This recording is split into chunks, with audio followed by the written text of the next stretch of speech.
Welcome to WrestleLine, the show that kicks arse and takes names every time. Hosted by John Scott and Matt Essex.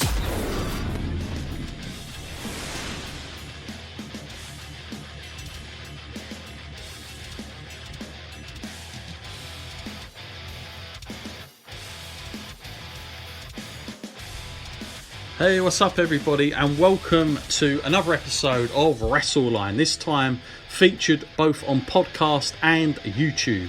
And this week, lots coming up on the show. Just going to get my run sheet here, as you can see. We're going to be talking all things from the opening shows of the Wednesday shows. Of course, they're calling it Wednesday Night War. You can call it whatever you want, but it is two shows head-to-head, at least in the US. Mm-hmm. We're going to be talking about the fallout of that, plus Raw and SmackDown premieres.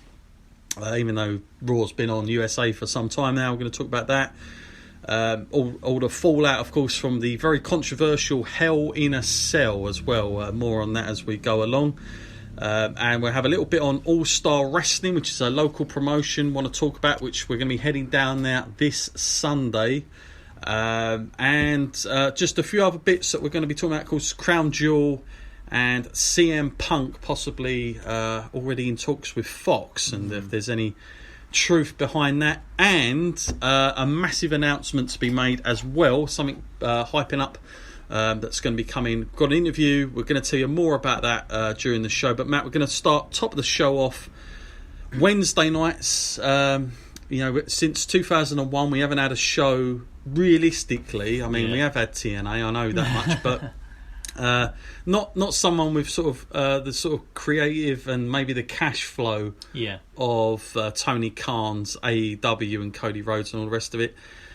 Coming out of that, what did you make of the first Wednesday night as a sum up of both shows together? What did we learn from it? Was it as you expected, or did you come out slightly surprised? And we'll get to the ratings after, but your initial reactions yourself. Yeah, I think AEW had a solid show. I enjoyed that. I thought it was well put together. I think there's a lot of match variety. I don't know how long they can keep it going that way until they run out of shows. If they can do it weekly, it's going to get a bit more complicated. But they got a big roster. I didn't see it beforehand, but now looking at it on paper, I'm thinking, there's some decent names on there, and ones that they can build. So it's a good product for the future. I'm sure it's only going to continue to grow and grow.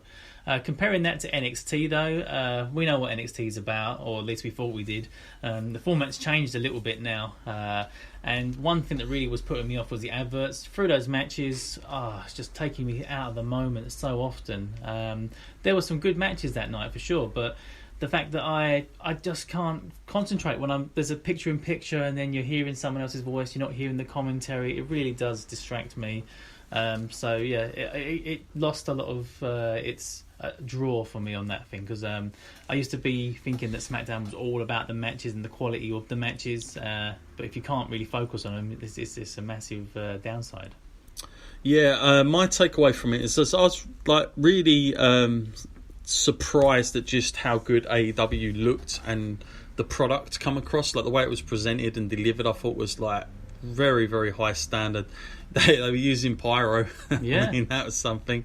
But I thought, considering this is the first show, there didn't seem that many mistakes in it to me, from a production standpoint. Now, normally, anyone can talk about Impact when they went up, but Impact had loads of shows before they got to Spike. This is the first show. Yeah. And that's what you've got to remember about this. Now, on the other side, we did see a few little tricks where they're going to be played by WWE. They put on NXT, they had the title match, Matt Riddle and Adam Cole go out first.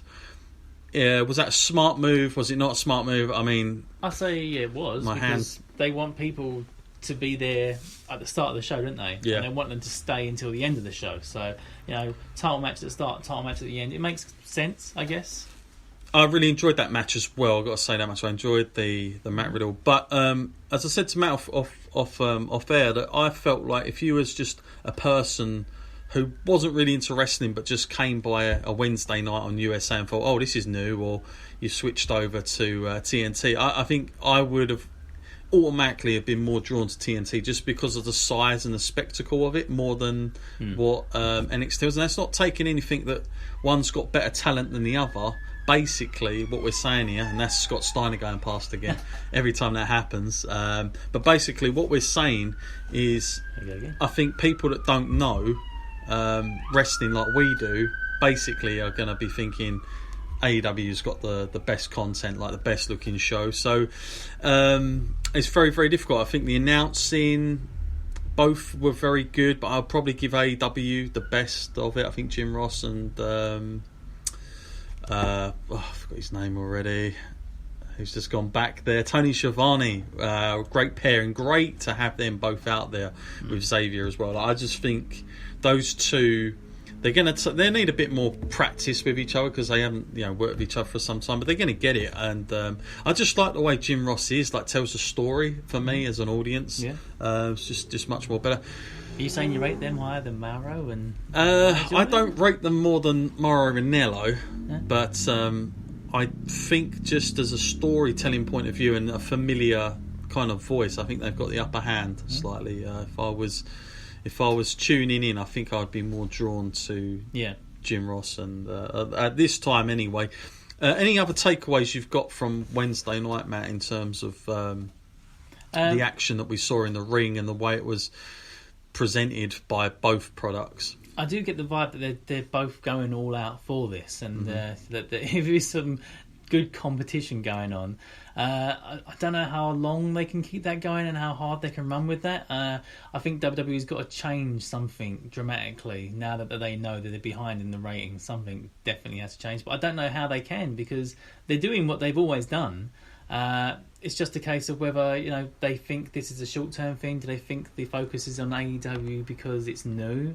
But yeah, more title matches perhaps, but then how long before that gets boring? Well, they had 3 title matches. Yeah. I mean, that's what I mean. Yeah, you can only do that on the debut kind of show, but bring more people back to NXT. That's what I say. I mean, Finn Balor was a welcome surprise. Well, we said, like, last time on the podcast, we were talking about, like, who we would get back there. Finn Balor, I think, came up on ours, didn't he? Both ours. So now we're seeing him there. Do you think that's long term, or is that just a short term thing? I kind of hope it is, because Johnny said he's there and he's staying there, so that's a good commitment from him. And that's exactly where he needs to be. I would hate to see Johnny on the main roster, not because he's not good enough, but because he'd be used in the wrong way. Absolutely. WWE, by the way, did their usual trick. As soon as Finn Balor come out, I believe 10 minutes after, people started getting emails for Shop Zone, and it was an NXT t-shirt for Finn Balor, like, not even like WWE had the NXT logo on it, so that's straight in with the merch. Get that t-shirt. Always tickles me when they do that. That kind of stuff. They can't wait just a day or an hour. It's got to be on the 2nd as soon as he's gone out.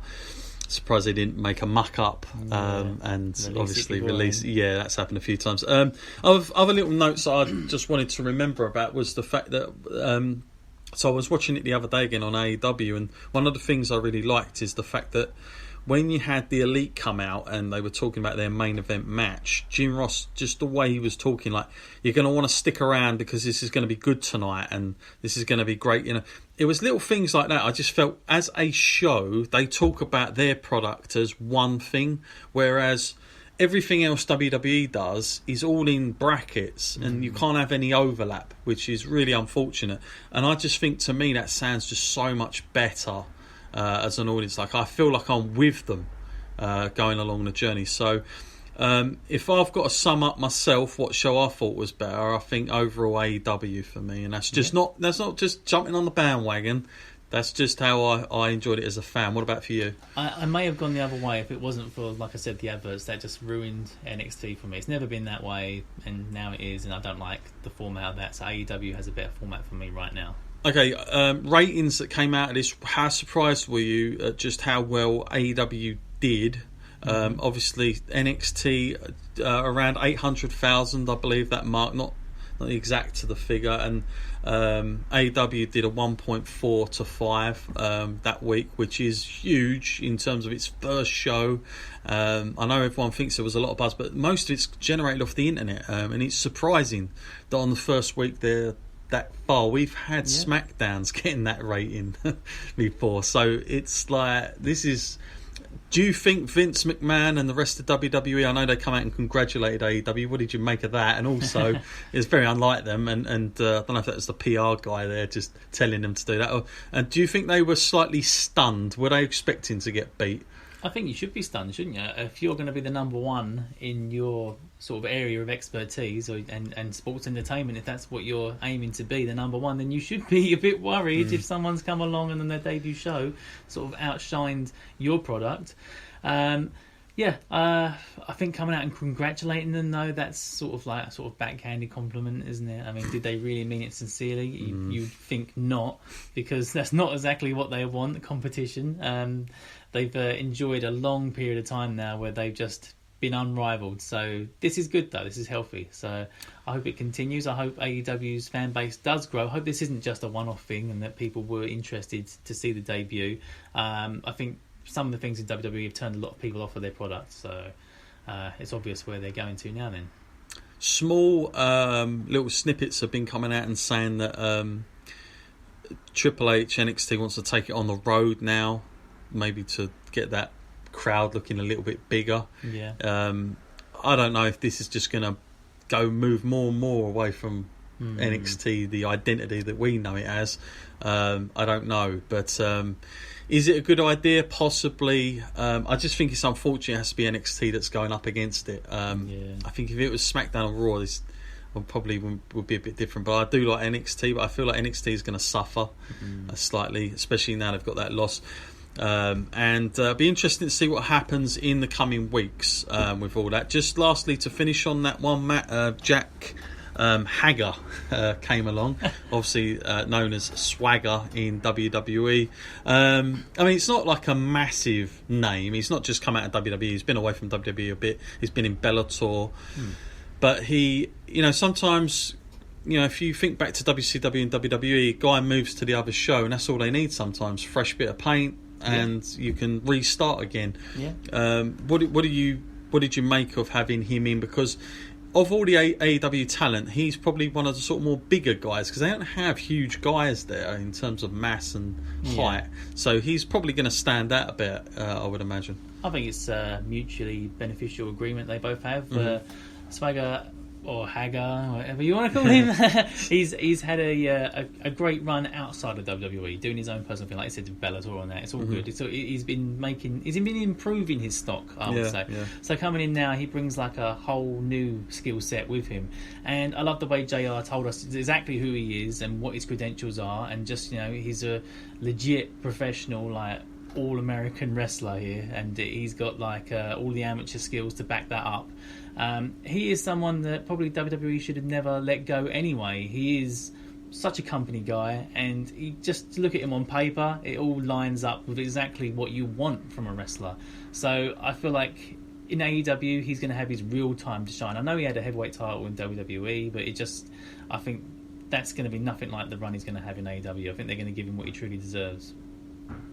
Excellent. Okay, moving on. Raw and SmackDown premieres apparently to this one. Raw, just a quick sum up of that. Obviously, we had Ric Flair, Hulk Hogan coming out, and handful of guys on each team. We know where this is going.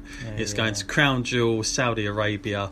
Just 3 weeks, by the way, out from Survivor Series. So I don't know how upbeat you're going to be for Survivor Series when it takes place, but I think more people were a little bit more interested in seeing Hulk Hogan and Ric Flair than they were the team stuff, and I think they'd be up for that. Matt, what did you make of that segment? And obviously what does ring true to me is once you're over, you're over, and those two guys are completely over. But what it sadly shows me is that the other 10 guys on either side, they look like they're not over, and we're still, I know Ric Flair and Hulk Hogan are majorly established names, but even other people that come back still stand out so much more over than these at the moment. What did you make of that? And obviously it's a bit of another huge gimmick type thing happening for Saudi Arabia. It's a strange one, it really is. I mean, I know they love bringing back the old names for the Saudi shows. But yeah, I think I was surprised about the reaction that Flair and Hogan got when they were sort of face to face. People still want to see that, even though that would be in my opinion, an awful idea, but people want